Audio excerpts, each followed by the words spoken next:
Juan Antonio, vamos al siguiente punto que es Bakhmut. Ya en el anterior directo lo hablamos, nos diste tu opinión sobre Bakhmut y ahora me gustaría ir reflexionando sobre lo que ha ocurrido en estas 3 semanas desde la última vez que nos acompañaste. Y la primera pregunta que yo te quería trasladar es que la siguiente, y es que yo lo he escuchado esta mañana.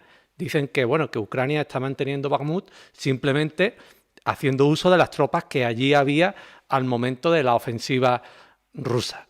Y a mí esto me generaba mucha contradicción mental interna. ¿Cómo podía ser si todo el mundo, todas las noticias, todo el medio de comunicación decían que se estaba apoyando por activa y por pasiva esa región? ¿Cómo lo ves tú? ¿Es posible que Ucrania haya mantenido Bakhmut sin enviar refuerzos? ¿Qué nos puedes comentar? No, la realidad sobre el terreno, ¿vale? Y cuando hablamos de Bakhmut hay que tener en cuenta que estamos hablando de un entorno táctico.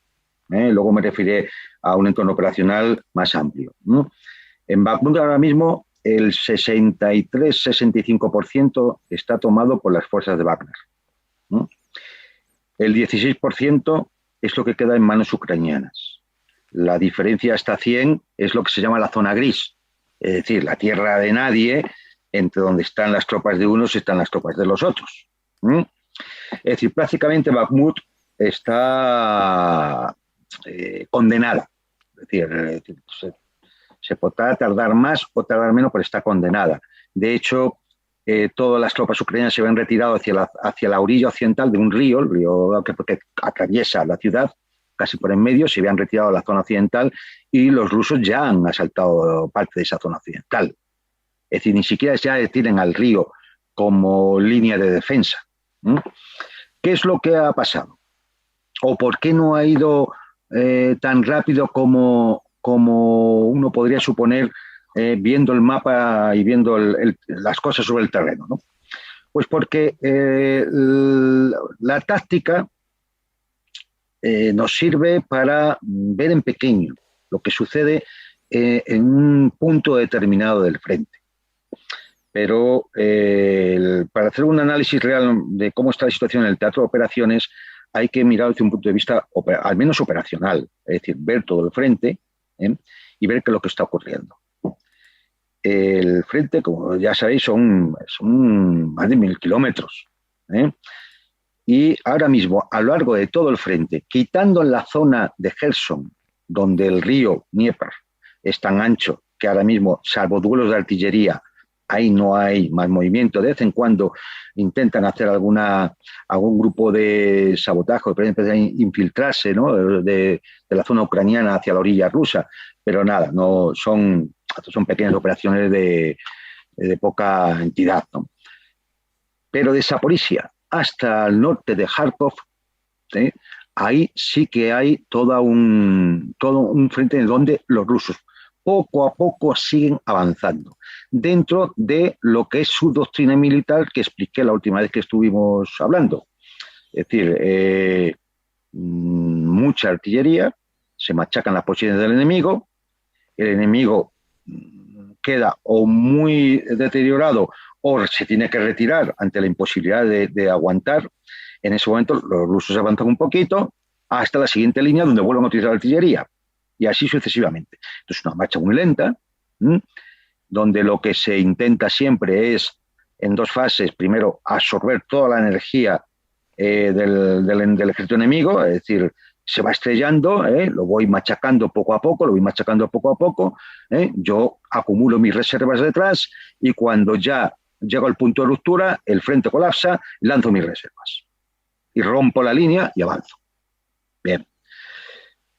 Esa línea ahora mismo está entre Kuriansk al norte, pasa por Bakhmut, llega a Avdiivka y Ugledar al sur, ¿vale? Son los 4 puntos de esa línea de defensa. El norte, el ejército ruso avanza en Kuriansk. Hay combates muy fuertes porque es una zona muy difícil de asaltar, que es Ugledar al sur. Y hay 2 puntos que son críticos, porque además son los que, si caen, cae toda esa línea de defensa, que es Bakhmut y Avdiivka. Estas semanas atrás, entre otras cosas por presión occidental, el ejército ucraniano estaba preparando una ofensiva, su famosa contraofensiva de primavera. Y de hecho hubo intentos en el sur, no le salieron muy bien, pero hubo intentos de lanzar una primera fase de ofensiva. La realidad es que la situación en Bakhmut era tan crítica que o mandaban reservas para allá o eso caía, pero caía en días. Y es lo que han hecho, empezar a mandar reservas. Primero para tapar los huecos en la propia ciudad, en ese tramo, ese trozo que les queda de intentar impedir que sigan avanzando las tropas de Wagner. Y luego concentrar sus reservas a lo largo de Konstantinovka y un poco más al norte para lanzar una contraofensiva en todo el frente. Esa famosa contraofensiva de primavera que no van a poder realizar, posiblemente la intenten realizar en Bakhmut, para intentar de alguna forma recuperar la ciudad por el efecto mediático que tendría, y más en la moral de los ucranianos, y también porque Bakhmut es que es un punto estratégico, y es que si caen estos puntos cae toda la línea. Y después queda Slaviansk y Kramatorsk, que son dos ciudades prácticamente juntas, y ya no hay nada hasta el Dnieper. Nada podía impedir el avance ruso. Con lo cual es muy importante. Y han tenido gordas discusiones dentro del Estado Mayor ucraniano y con Zelensky sobre si se abandonaba Bakhmut o se intentaba defender.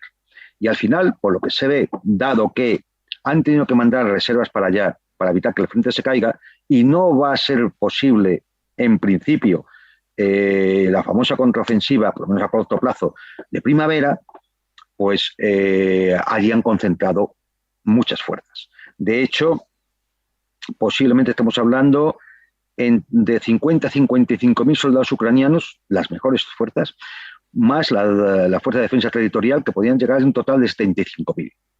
En esa zona. Es una concentración, incluso yo por ahí tenía un mapa con las unidades, que son las brigadas que son, creo que hay además tres brigadas de tanques, quizás ya haya más de 80 carros Leopard alemanes allí, no de la versión 2, sino de los antiguos de la versión 1. Allí se está enviando desde los Bradley americanos a los Mürder alemanes, vehículos de blindados de combate, se está enviando todo lo que se puede, porque, es decir, se lo van a jugar a mantener ese frente. Claro, ¿qué ha hecho el Estado Mayor ruso? Pues en previsión de que pueda venir una ofensiva ucraniana de esa envergadura, pues lo que eran dos cunias que iban poco a poco cercando el Bakhmut, cerrando el círculo, lo que ha sido dejarlo abierto, porque prácticamente solo hay una carretera cuasi rural que está siendo machacada por la artillería rusa, es abrir y hacer un frente más amplio para tener más línea a la hora de enfrentar una ofensiva ucraniana. Claro, todo eso ralentiza mucho las operaciones, porque ya tu objetivo no es solo alcanzar ese centro de Bakhmut y el 16% que ocupen las fuerzas ucranianas, sino ya estamos hablando de una apertura del frente hacia los lados para impedir que esa ofensiva ucraniana pudiera dejar encerrado a las fuerzas de Wagner y recuperar la ciudad. Esa es la fase en la que se está de la batalla. Hay un aspecto más que también hace que todo vaya más despacio. Los que conocen la zona, el terreno y demás, o lo han leído por historia militar, lo que es toda esa zona, pues en la Segunda Guerra Mundial, por ejemplo, hay un fenómeno que se llama el Raputitsa en ruso, que es el deshielo. Cuando se produce el deshielo a mediados de marzo, que suele durar hasta mediados de abril, 3-4 semanas, eso se embarra de una forma horrorosa. Claro, imaginaros en esas carreteras embarradas, pasando vehículos de 25, 30 o 50 o 60 toneladas, pues el barro, bueno, medio metro y más, y hasta 1 metro de barro. O sea, es decir, no es que impida, no vayan a poder pasar los carros de combate por ahí, ¿no? O los blindados. No, no es que lo impida, pero irán mucho más lento, se encontrarán con mucho más dificultades, camiones y vehículos de ruedas pueden quedar perfectamente empantanados, imposibles de mover. Todo eso hace, hombre, pues mucho más difícil los movimientos, la maniobra que se dice, ¿no? Y todo eso hace que se ralentice. Con lo cual yo creo que de aquí a mediados últimos de abril posiblemente no veamos grandes operaciones. Es decir, salvo el hecho de que, como digo, intentará el ejército ruso ampliar los flancos del frente de Bakhmut para hacer frente a esa ofensiva, si se produce esa ofensiva ucraniana. Hay que decir también que los rusos también han acumulado reservas ya del propio ejército cerca de Bakhmut para acudir en defensa de su primera línea en caso de que se produzca la ofensiva. Y esa es la situación en Bakhmut ahora mismo.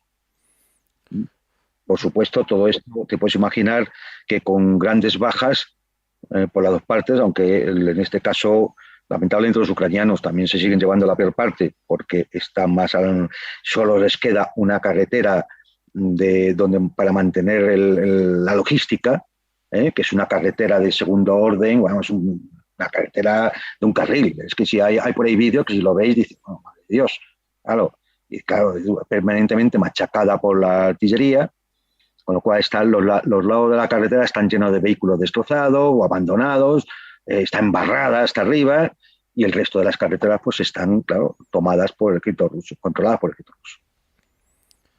¿Qué puede pasar en los próximos días, semanas? Pues yo creo que en principio seguirán acumulando esas reservas y yo creo que se planteará algún tipo de ofensiva, porque es que si no va a ser muy difícil justificar ante la OTAN, va a ser muy difícil justificar que nada más que sea de recibir cosas y realmente no hay resultados militares sobre el terreno. No ya digo estratégicos o operacionales, ni siquiera tácticos, porque recuperar Bakhmut y demás, hombre, en principio tiene solamente es una operación táctica, aunque tenga un alcance mayor dada la situación en la que se encuentra Bakhmut y en la línea en la que está junto a Avdiivka y Ugledar. Bueno, pues no deja de sorprendernos con esos análisis, ¿no? Cuando ya se creía que sobre Bakhmut estaba todo dicho, vienes tú al canal, al directo y nos sigues alumbrando más. La guerra es realmente un cúmulo siempre de incertidumbres. Hay un principio en estrategia que dice que no hay plan que resista el contacto con el enemigo. Si tú puedes hacer los mejores planes, pero esos planes, en el momento que ya hay contacto con el enemigo, los planes se desbaratan inmediatamente, porque claro, el otro también juega. Y también tiene el mismo grado de incertidumbre. Y sus planes tampoco los conoces, ni él conoce los tuyos. Es más, siempre lo digo, todo esto realmente es lo que podemos analizar teniendo en cuenta lo que nos va llegando por distintas fuentes, unas más serias, otras menos serias, y los contactos que uno puede tener y demás. Y nada más, nadie conoce los planes del Estado Mayor ruso, nadie conoce los planes del Estado Mayor de la OTAN. Entonces, cuando algunos analistas en medios generalistas o en la televisión se ponen a hablar de como si con el Estado Mayor ruso les hubiera pasado la carpetilla con los planes que van a realizar los próximos días, esto es ridículo. Como mucho es una especulación, y date por contento. Y si tienes un poco de más de información o contacto, pues puedes intentar analizar un poco por dónde pueden ir con cierto grado de probabilidad las cosas, aunque te puedes equivocar, claro. Bueno, pues nos queda más que claro esa apreciación.